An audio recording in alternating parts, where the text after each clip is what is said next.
Alô, comunidade! Começa agora o ICL Urgente, sempre às 5 horas da tarde, com as principais notícias do Brasil e do mundo. É o seu novo horário da informação aqui no ICL. Sempre com a gente, direto da redação do ICL, Laura Couto. Boa tarde, Laura. Temos atualizações importantes, né? Em relação ao STF, não o caso do golpe de Estado, mas o outro caso das vacinas. Já já a gente traz, não é isso, Laura? Isso mesmo, Rodrigo. Daqui a pouco a gente vai comentar sobre isso. Boa tarde para você e boa tarde para todo mundo que está nos assistindo. Finalmente, sexta-feira. É isso aí, como diria nosso amigo Chico Pinheiro. Boa tarde para você que mora nesse país em que o Congresso já debate nos bastidores qual seria o destino do ex-presidente tido como fujão. Vocês já sabem de quem que eu estou falando. Parlamentares consideram quase certo que Jair Bolsonaro vai escapar do Brasil se não conseguir aprovar a tal da anistia. Ele está fazendo lobby pela anistia. Nós vamos trazer esse assunto já já. Mas antes, vamos falar de um outro presidente que não fugiu quando foi processado. Vamos lá. Muito bem. O presidente Lula está nesse momento na cidade de Hanoi, capital do Vietnã, cumprindo a segunda etapa da sua viagem à Ásia. Antes, Lula passou pelo Japão. No Vietnã, ele foi recebido pelo presidente Luong Quong, né? Nós temos imagens bonitas da recepção logo na chegada de Lula ao Vietnã. Vamos ver.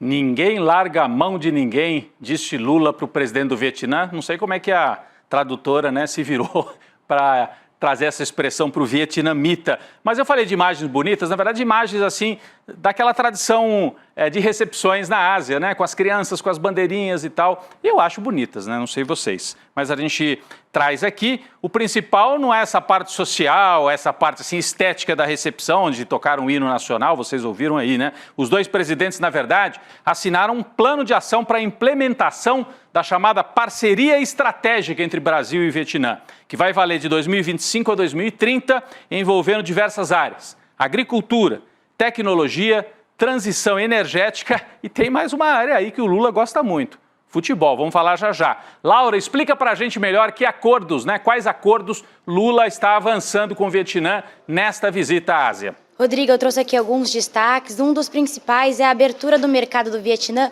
para a carne bovina brasileira. Um outro destaque também relacionado aos alimentos é uma parceria dos dois países que vão trabalhar juntos para pesquisar como tornar o grão de café mais resistente às mudanças climáticas. Vale ressaltar que o Vietnã e o Brasil são os principais produtores de café do mundo. Um terceiro seria a venda de 10 jatos comerciais da Embraer para o Vietnã. Essa semana o Brasil já vendeu 20 jatos para o Japão e o quarto, como você mencionou, né, Rodrigo, o futebol. Então foi assinado um memorando para incentivar o futebol entre os dois países, Brasil e Vietnã. O presidente Lula disse, abre aspas, meu governo tem interesse em reconhecer o Vietnã como economia de mercado. Essas e outras medidas vão nos permitir ampliar os fluxos de comércio e de investimento nos países. O presidente ainda convidou o Vietnã para o BRICS, para a cúpula do BRICS, que vai acontecer no Brasil em julho, e também para a COP30, que vai acontecer no Brasil em novembro, em Belém. A ideia do presidente é aproximar o Vietnã na zona de comércio do Mercosul. Rodrigo. Muito bem, Laura. Então é uma pauta principalmente comercial, de muita parceria entre Brasil e Vietnã. Você viu, o Lula quer reconhecer o Vietnã como uma economia de mercado. Vamos lembrar que o Vietnã passou por uma revolução socialista, uma revolução comunista, né? Há tantos filmes sobre isso, os guerrilheiros Vietcongs, o Vietnã expulsa as tropas dos Estados Unidos, naquela que talvez tenha sido a maior derrota no século XX dos Estados Unidos, para a guerrilha vietnamita. Implanta-se um governo socialista, mas que aos poucos vai fazendo várias reformas, um pouco na linha chinesa, e hoje tem uma economia de mercado, uma economia que cresce demais, é interesse brasileiro, comprar do Vietnã e vender mais também para o Vietnã. De carne a aviões é muito importante. Bem, eu falei do futebol, né? A conta oficial do governo brasileiro publicou um vídeo no Instagram para ressaltar as parcerias na indústria, no comércio e no esporte. Vamos ver como foi o governo brasileiro.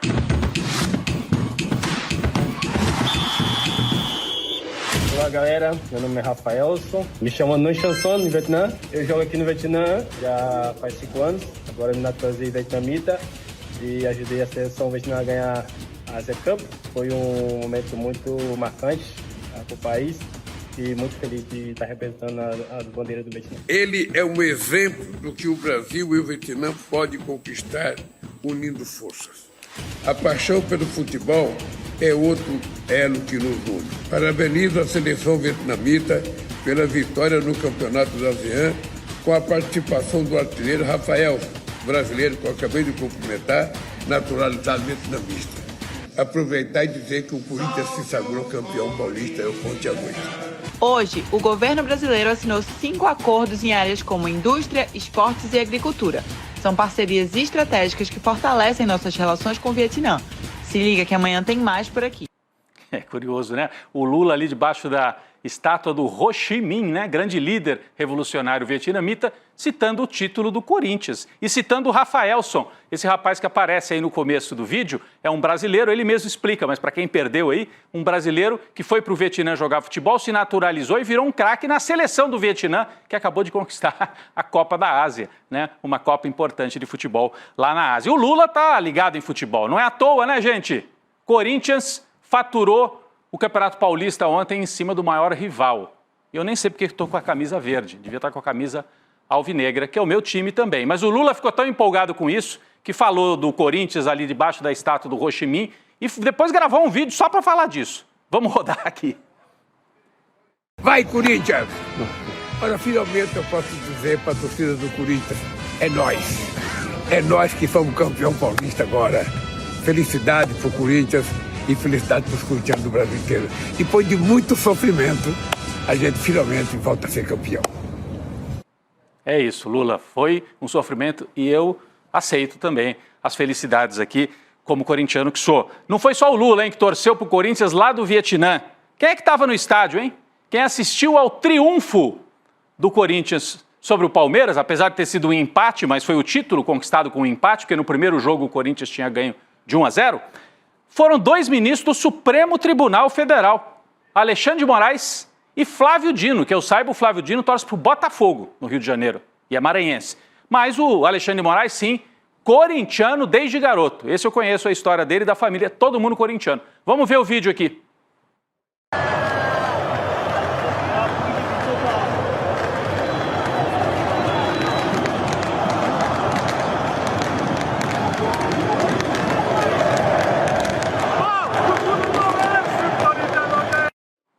O vídeo foi meio curtinho, acho que até seria melhor a foto. A gente tem também uma foto, depois se tiver a gente mostra aqui. Mas o Alexandre de Moraes é aquele que aparece de bonezinho com a camisa do Corinthians, né? Tem um momento ali que a imagem vai e volta, não é aquele primeiro que está sentado. O Alexandre de Moraes está de pé com a camisa listrada alvinegra, assistindo a vitória do Corinthians. Talvez por isso, a vitória não, o título, foi o empate, mas é o título do Corinthians.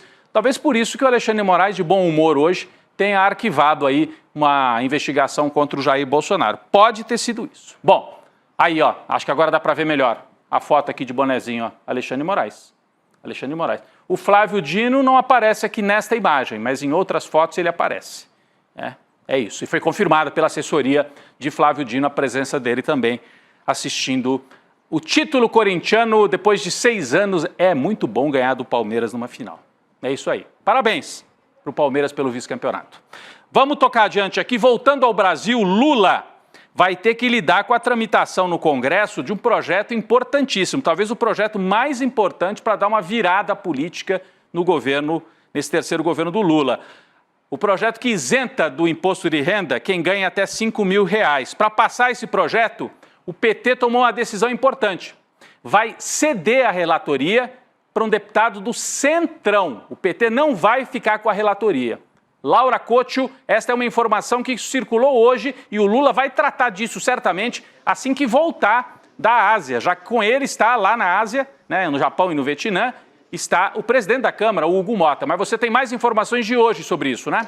Exatamente, Rodrigo. Com a volta do Lula e do presidente da Câmara, Hugo Motta, para o Brasil, a votação da isenção do imposto de renda deve voltar à pauta.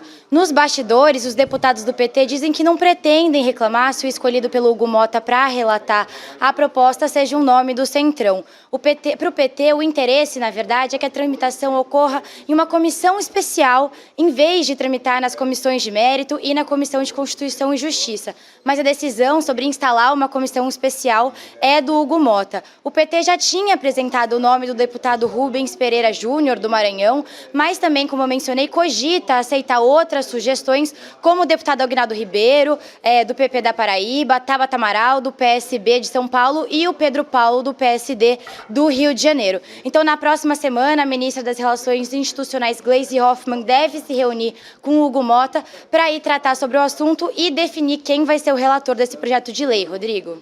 Exato, Laura.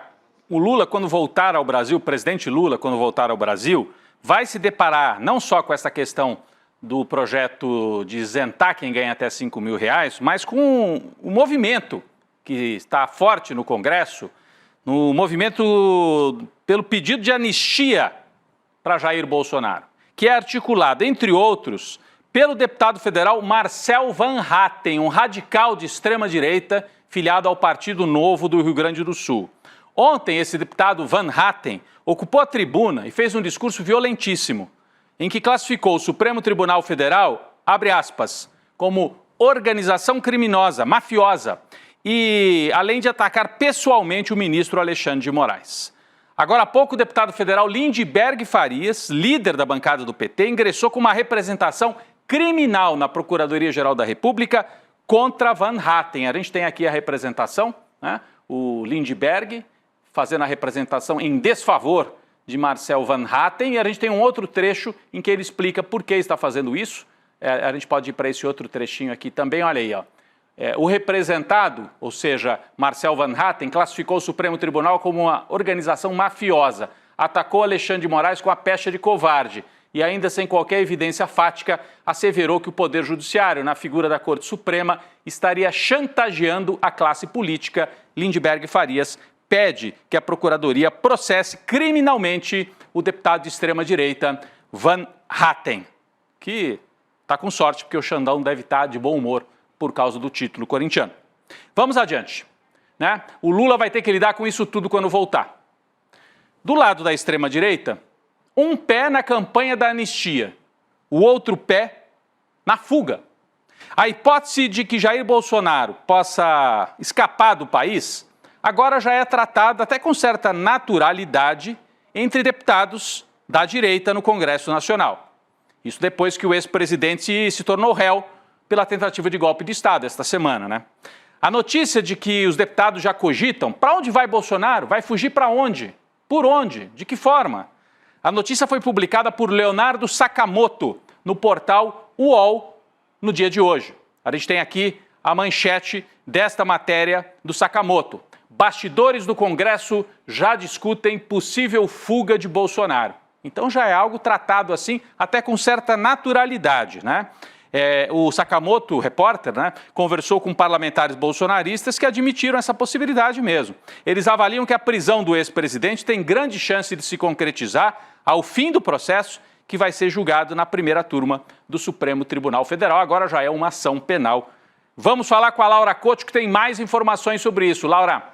Rodrigo, vale lembrar que apesar de muitos parlamentares bolsonaristas defenderem a fuga do ex-presidente Jair Bolsonaro, ele está sem os seus passaportes para deixar o país. Desde o ano passado, a Polícia Federal apreendeu os documentos a pedido do ministro Alexandre de Moraes. Tanto é que isso rendeu aquela cena no começo desse ano, quando o Bolsonaro não pôde ir à posse do presidente Donald Trump, no dia 20 de janeiro, para acompanhar a sua esposa, Michelle Bolsonaro, e ele chorou no aeroporto e se disse um perseguido político. político, acho que você se lembra disso.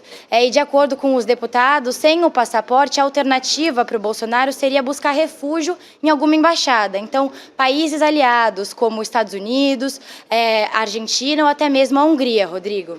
Exato. Então, tem a hipótese da embaixada, você citou algumas aí, né? Hungria, Estados Unidos, Argentina, mas tem a hipótese também da fuga terrestre, a fuga pela fronteira com a Argentina, né? Já que o sobrinho do Bolsonaro já está lá, já está na Argentina. Então, tem a hipótese do Bolsonaro pegar um carro e simplesmente cruzar a fronteira. Ele não precisa do passaporte para isso. Fronteira com a Argentina, você cruza com a carteira de identidade. Isso pode acontecer. É também uma hipótese e algumas pessoas trabalham com esta ideia, né? Vamos seguir acompanhando, é a principal informação, a principal notícia desta semana e são os desdobramentos desse fato, do Bolsonaro ter sido transformado em réu ao lado de 7 assessores, 7 aliados no Supremo Tribunal Federal. Vamos mudar de assunto? Daniel Alves, olha só, gente, a reviravolta. A condenação do ex-jogador de futebol Daniel Alves foi anulada hoje pelo Tribunal Superior de Justiça da Catalunha, na Espanha. Está aqui a manchete. O tribunal anula a condenação. Ele tinha sido condenado por agressão sexual. Em fevereiro de 2024, o Daniel Alves foi condenado a 4 anos e 6 meses de prisão por agressão sexual. Ele estava em liberdade condicional, mas já condenado. Com a anulação da sentença pelo Tribunal Superior, Daniel Alves já não tem qualquer restrição e nem obrigações com a justiça espanhola. Olha que reviravolta, a gente às vezes reclama da justiça brasileira e tal. Esse caso, Daniel Alves, há muitos testemunhos, relatos, né, das circunstâncias em que ele teria praticado agressão sexual contra esta mulher numa boate lá na Espanha. E agora a Justiça, a Corte Maior da Catalunha, está anulando a condenação. Laura Cocho, da nossa redação, tem mais detalhes sobre esta reviravolta no caso do Daniel Alves. Laura.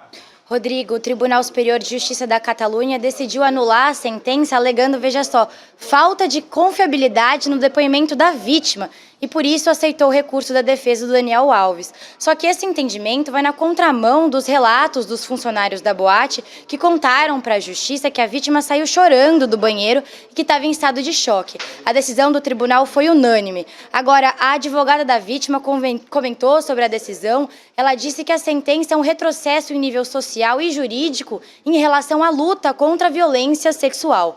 Ainda cabe um recurso, tanto da defesa da vítima como do Ministério Público Espanhol, Rodrigo.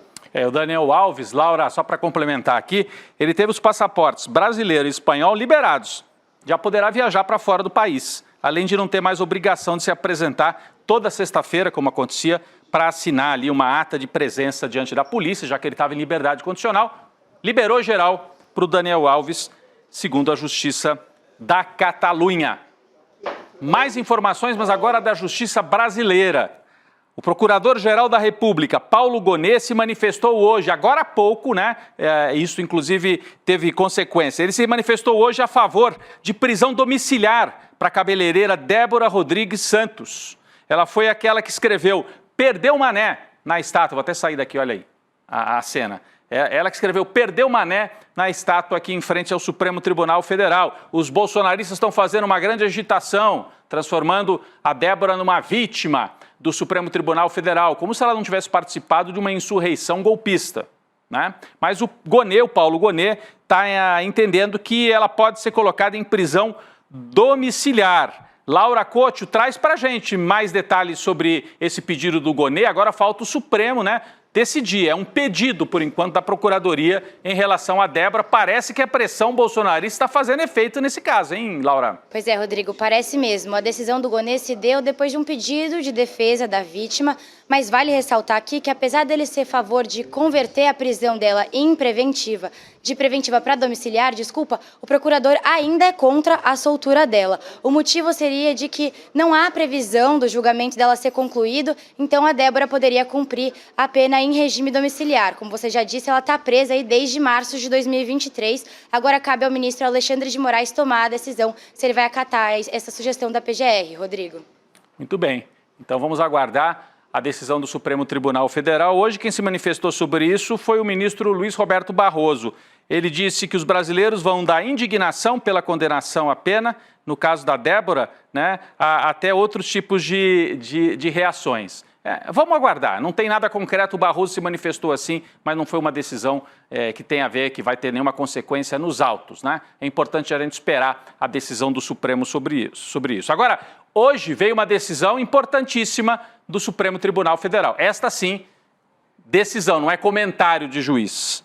É uma notícia urgente, que foi anunciada agora há pouquinho. O ministro Alexandre de Moraes acaba de arquivar a investigação envolvendo Jair Bolsonaro por supostas fraudes no cartão de vacinação. O pedido havia sido feito pelo PGR Paulo Gonet, sustentando que não haveria provas suficientes que sustentassem a denúncia. Havia apenas a delação de Mauro Cid, o ex-ajudante de ordens de Bolsonaro. Quem também foi beneficiado com o arquivamento foi o deputado federal Gutenberg Reis, do MDB, que teria participado dessa tentativa de fraudar o cartão de vacina de Jair Bolsonaro. Eu tenho acesso aqui à decisão do Alexandre de Moraes, que, como eu disse, saiu agora há pouquinho. O nosso repórter, jornalista Kleber Lourenço, mandou aqui para mim. O Alexandre de Moraes diz assim, olha... Conforme aponta a Procuradoria-Geral da República, nos termos dos artigos tais e tais, a legislação proíbe recebimento de denúncia que se fundamente somente nas declarações de colaborador, ou seja, somente no que tinha dito Mauro Cid, né? Exigindo-se que seu oferecimento esteja embasado em provas autônomas e independentes. Assim, nesses termos, né, ele manda arquivar. Defiro o arquivamento dessa investigação em relação a Jair Messias Bolsonaro e Gutenberg Reis de Oliveira.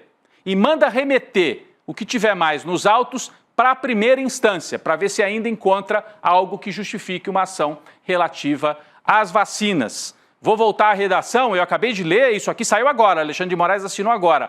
Laura Couto, você tem mais informações sobre isso? Rodrigo, só um breve comentário que é importante pontuar aqui, que isso não significa o fim da investigação sobre a fraude das vacinas. Na própria decisão, o ministro Alexandre de Moraes determina que parte da investigação envolvendo Mauro Cid e outros investigados sem foro seja remetida para a primeira instância. Exatamente. Agora, é importante a gente entender o que está em jogo aqui também, hein, Laura? Você veja o argumento que foi usado pelo Paulo Gonet, procurador da República, e que foi aceito pelo Alexandre de Moraes. Qual é o argumento? Eu acabei de ler aqui para vocês. Não basta a delação do colaborador. Se não tiver outras provas, né, para corroborar, como eles dizem, o que foi dito pelo denunciante, pelo colaborador, pelo delator, não vale. E assim, eles encerram o caso da vacina em relação a Jair Bolsonaro, em relação ao Bolsonaro.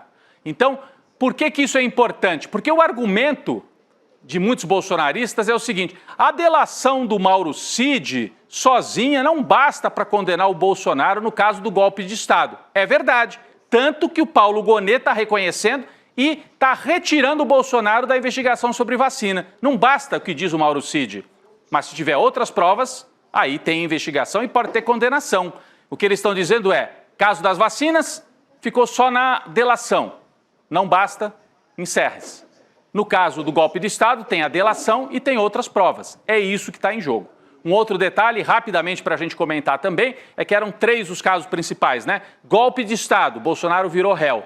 Vacina, encerra-se a investigação em relação a ele. E há o terceiro caso das joias.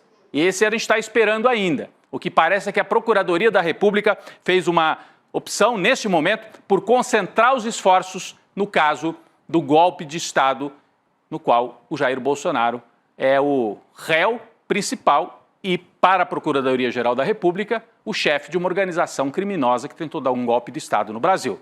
É isso. Mas a notícia de hoje findou para o Bolsonaro a investigação sobre as vacinas. Vamos falar de extrema-direita ainda? Vamos falar de extrema-direita? Vocês já ouviram falar na Grok? Grok é uma ferramenta de inteligência artificial da plataforma X, aquela que pertence ao Elon Musk, aliado do Donald Trump. A Grok admitiu hoje que o algoritmo desta rede social impulsiona muito mais perfis de direita do que contas progressistas. Isso está na nossa manchete no iclnoticias.com.br. É a plataforma do Elon Musk. Sabe? Aquela que você pergunta e a plataforma responde tudo para você, como se fosse assim a sabedoria universal. A Grok é a inteligência artificial do X. A confissão foi feita depois que um usuário perguntou à ferramenta Grok por que as contas de usuários de esquerda não tinham tanto destaque na plataforma X. E vamos ver o que acontece, o diálogo que é travado entre um usuário e a Grok. Nós temos aqui na tela. É o Ricardo Cloro, que é um ativista digital progressista. Ele fala assim: ei, Grok, por que as contas de pessoas de esquerda têm alcance menor do que das pessoas de extrema direita? É o algoritmo? Aí a Grok responde: ei, Cloro, Cloro Equino é o nome dele. Estudos sugerem que o algoritmo do X favorece contas de extrema direita, dando menos alcance às de esquerda. Isso parece intensificado desde que Elon Musk assumiu com mudanças no algoritmo e políticas que amplificam o conteúdo conservador. Então, admitiu publicamente. Bastou perguntar e ele está programado para responder. Respondeu. Vamos chamar novamente a Laura Couto lá na nossa redação. Ela tem mais detalhes sobre esse bate-bola desse usuário que conseguiu uma confissão. Não foi nem delação premiada, foi confissão mesmo, viu, Laura? Rodrigo, a própria ferramenta Grok tem sido usada pelo Eduardo Bolsonaro para desacreditar o judiciário brasileiro.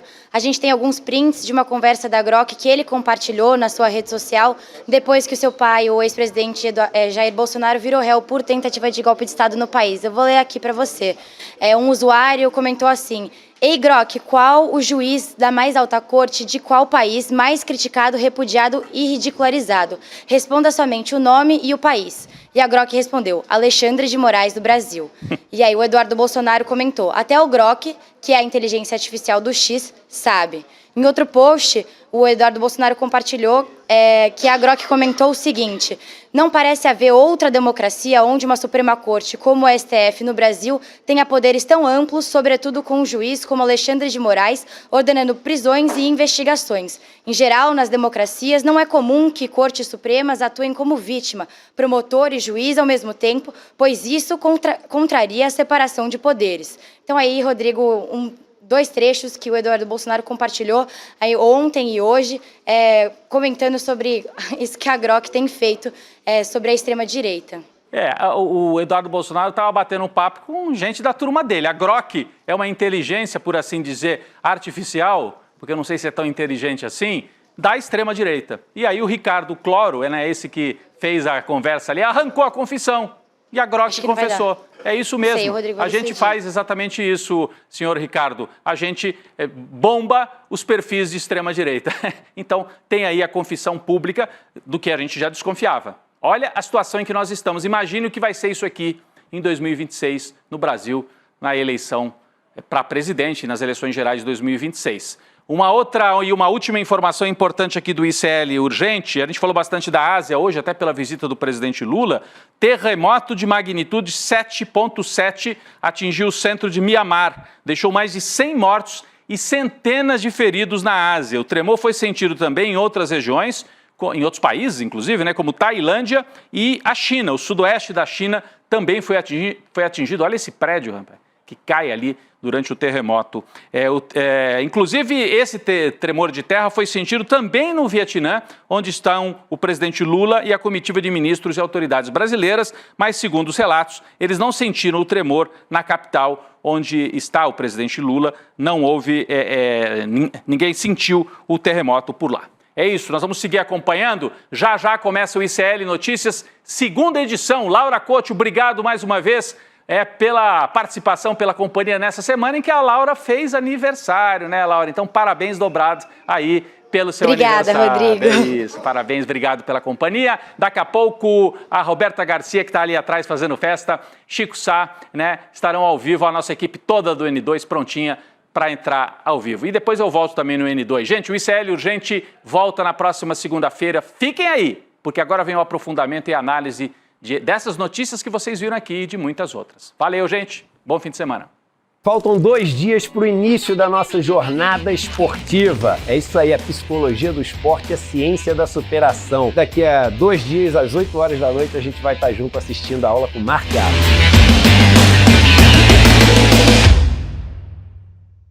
Olha, você não pode perder. Olha quem está comigo aqui no ICL. Estamos gravando a entrevista com o magnífico psicanalista, filósofo, sociólogo, Christian Dunker. A gente vai entender um pouco mais da nossa vida, do nosso jeito de ser e de tudo isso que acontece ao redor. Olha, tanta loucura que só mesmo com um psicanalista para a gente conseguir sobreviver. A entrevista está imperdível. Segunda-feira, aqui no ICL, logo depois do N2. Não perca!